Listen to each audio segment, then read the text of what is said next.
নমস্কার, আজ আমি আপনাদের সঙ্গে লাচ্ছা পরোটার রেসিপি শেয়ার করব। দেখে নেওয়া যাক তাহলে। নিয়েছি ময়দা, দিয়ে দেবো এর মধ্যে আটা, পরিমাণ মতন দেব নুন, চিনি, দেব রিফাইন্ড তেল। এবার এগুলোকে একটু মিশিয়ে নিয়ে উষ্ণ গরম জল দিয়ে আমি একটু ডো তৈরি করে নেব।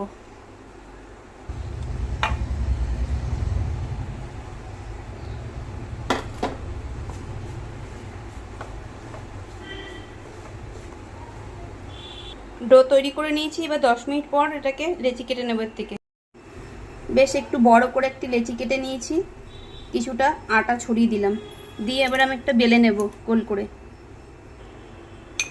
বড় করে বেলে নিয়েছি। এবার কর্নফ্লাওয়ার আর রিফাইন দিয়ে একটা ব্যাটার তৈরি করে রেখেছিলাম গোলা, সেটা দিয়ে দিচ্ছি এই রুটিটার উপরে। হাত দিয়ে পুরো রুটিটার মধ্যে মিশিয়ে নিলাম। এবার একটা কাটার দিয়ে সরু সরু করে কেটে দেব। আপনারা ছুরি দিয়েও এটা করতে পারেন। যতটা সরু সরু করে কেটে নেওয়া যায় তত ভালো লেয়ার পড়বে। এবার এগুলোকে আমি এক জায়গায় এনে নেব। এবার এটাকে এক জায়গায় এনে এরকম হাতের সাহায্যে লেচি করে নিচ্ছি গোল গোল করে। এবার এটাকে আমি হালকা হালকা করে বেলে নিচ্ছি। বেশি চাপ দেওয়া যাবে না, তাহলে কিন্তু লেয়ারগুলো নষ্ট হয়ে যাবে। এই লেয়ারগুলো সব বোঝাই যাচ্ছে। এবার আমি এটাকে ভাজবো। অন করে একটা তাওয়া বসিয়ে দিয়েছি। এবার এটাকে একটু সেঁকে নেব। একদিক সেঁকা হয়ে গেছে, এটাকে আস্তে করে একটু উল্টে দিলাম।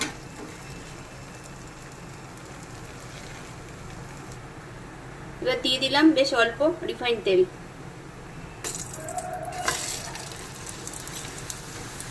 এবার 2 পিঠ এই তেলে এবার একটু ভেজে নেব।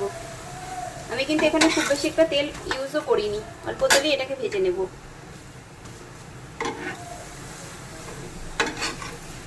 এবার সব পরোটাগুলোকে ভেজে আবার দেখাবো। এই যে সবগুলো আমি ভেজে নিয়েছি, দেখুন কত সুন্দর লেয়ার পড়েছে। এভাবে আপনারাও বাড়িতে সহজেই বানিয়ে নিতে পারেন রেস্টুরেন্টের মতন লাচ্ছা পরোটা।